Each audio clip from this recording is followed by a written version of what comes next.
Rob, we can do anything as journalists, as broadcasters, as commentators with statistics. We can make them look as good as you want them, or we can fit our narrative and use them that way. So United's won their last 3. That sounds decent form. Then you look a bit closer and you see how close it was in certain games. United, and you and I and Stevie and Dalen, we've all spoken over the past few weeks about the way that this United team is, the way the club is. Right now, we've used the term crisis.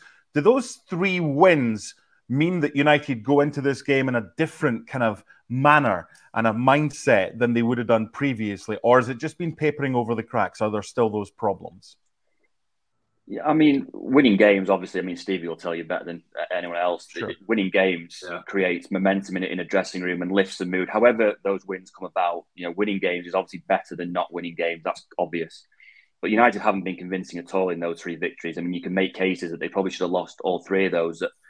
And all 3 victories, whether it was the Brentford game, the Sheffield United game, or the Copenhagen game, have all been won because of individual moments of brilliance, whether it's Scott McTominay's really late double against Brentford or Diego Dalot's goal against Sheffield United. Even at the end of Copenhagen, you need an Andre Onana penalty save.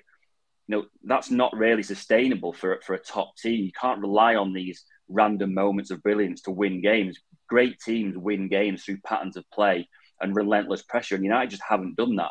And that's the problem that United fans have got heading into this game. Yes, they've won the last 3 games, but it doesn't feel that build of momentum that perhaps that run should have created. And they're still going to Old Trafford on Sunday worried about what could possibly happen against City. I mean, there has been instances in the past where, United have turned up into these derby games in really, really poor form, and somehow they've managed to win, whether it was under Louis van Gaal or Ole Gunnar Solskjaer or Jose Mourinho. They have got this knack against Guardiola's City of winning these games almost out of the blue. And really, the United fans who turn up at Old Trafford will be relying on that because, as Stevie said before, everything else that you look at, whether it's City's form or United's form, points to a relatively big City win. Yeah, keeping on that theme, Stevie, City, yes, Dalen said they're big favourites, even warmer than they were back in January, but they weren't good at Wolves. They lost. They lost to Arsenal. They only beat Brighton by a goal. That's their last 3 Premier League games. So what do you make of their form coming into this Manchester derby? Well, I think I'm probably pretty much like everybody else. We're trying to figure out how that happened. And it tells you where City stand as far as we're all concerned, that they lose 2 games and we're trying to figure out what's the real problem here. Again, you can look at it another way. You talk about a wounded animal. You talk about a team that has every reason to be focused. If you're on an incredible run of wins and you go to Old Trafford, if you're Man City, maybe there's the occasion you might take your eye off the ball, think you're just going to win without putting the yards in and the grit and the desire. That is completely off the board with this game because of the situation City are in. I'd also add that, what Rob was talking about, basically, he was, in my head, he's saying they're getting away with it. And you can't get away with it when you play against the forward line that City have. They are due to batter somebody. City sides of the past, we've been talking about 4s and 5s. And this is possible because Manchester United have been giving up chances and they've been pulling rabbits out the hat, and as far as McTominay and others are concerned, to actually win or get points in games. So it just doesn't feel, and I just don't see any way that Man City don't come here, dominate the game, and actually give Manchester United a bit of a spanking. And the chances of them dominating the game, Dalen, certainly increased now that Rodri's back because those defeats occurred when he was suspended. He's a huge loss. There's nobody else that can replace the role he plays for that team, and he may be the best in that position in the world. And let's not forget, too, as an Arsenal supporter, the Gunners took 3 points off of Nathan Ake's face. Like, if his face is shaped differently and that ball maybe doesn't ricochet off of his grill and go into the goal, that's a 0-0 game. That's a draw. And I think they played well enough to get that draw and mitigated a lot of what Arsenal tried to do, particularly with Saka in that game.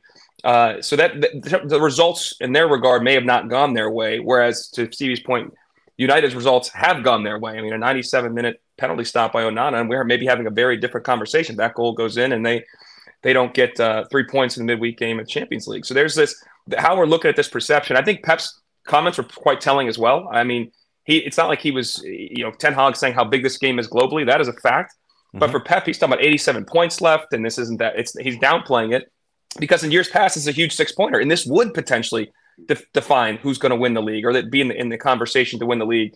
United's just not there. Their hope is to find a way to be relevant in the top 4 race, and they've gotten through those last results. They've gotten back relevant in that race. But as it relates to contending with City and actually imposing anything on City's chances of winning the league, it's just not quite there. So I really think overall this team's the form that City's in is a little bit much ado about nothing relative to the form that United and quote unquote we're talking about it because they're getting results. But are they playing very well? No. And I think we can find out on this weekend that they pretty much get exposed. Yeah, I mean, I think it's pretty similar to last year as well. City weren't great in the first half, yet they were still there or thereabouts, and then they just took off in the second half and ultimately won it with a bit of ease after Arsenal had that title contenders tag for so long. Before we get to the predictions for this game from our 3 guests, I want to just talk to Rob about the team news. You spoke about Casemiro, Rob. I also want to talk to you about the 2 central defenders of Manchester United you think will start and be tasked with stopping Erling Haaland. I mean, that a couple of weeks ago would have been a very simple question, but not so much now because Harry Maguire has suddenly found some form out of nowhere. It was unimaginable a couple of weeks ago to think that Harry Maguire could start this game, but obviously he did well against Sheffield United and was man of the match. He obviously scored against Copenhagen. There is a chance that Harry Maguire is going to start against City on Sunday. In the past, Ten Hag, obviously Lisandro Martinez is injured. In the past, when he's had injuries to Martinez, he's preferred to have Victor Lindelof and Rafael Varane. Now, Lindelof, because of other defensive problems, injuries at the back, because Lindelof has had to play at left back and hasn't done particularly well, which means that Harry Maguire has been able to take his opportunity and play well when he's been allowed to play at centre half. So, on current form, I would suggest it's going to be Harry Maguire and Rafael Varane. Victor Lindelof will probably have something to say about that. But as I say, I think it will be Harry Maguire. I don't think you can drop Harry Maguire now after he scored and played well against Copenhagen on Tuesday.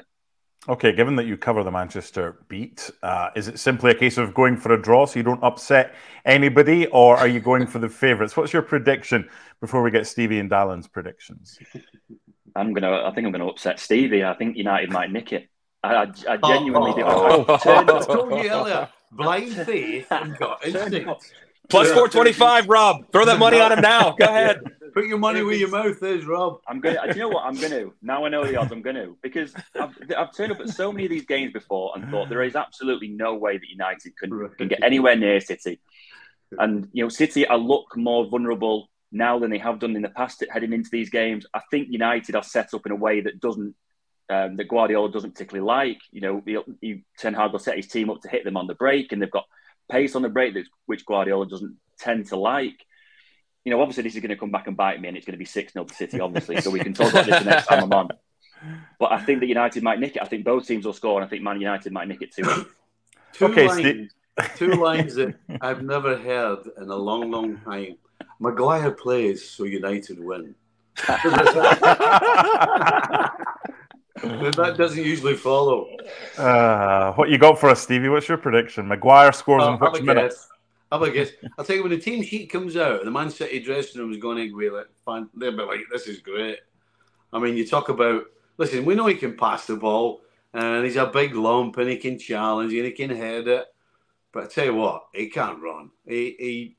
Between him and Sula at Dortmund, there should be a competition for who's slower on the tongue. So, no, City wins 2 or 3-0. Okay, Dalen, you've got one in one corner, one in the other corner. What you got for us? I'm definitely taking. I'm taking the over 2.5. That's for sure. That's some good money. I think. I think ultimately it's a 3-1 game. I think I don't find a way to score a goal. City hasn't been great in the back, but ultimately they dominate the game and control it. So I'm sorry, Rob, but put your money in there. You're good to go. Yeah. Okay. I'll buy the drinks when I win. You're not getting any drinks from Stevie or me. Trust me. We've got to live up to a national stereotype of our frugality.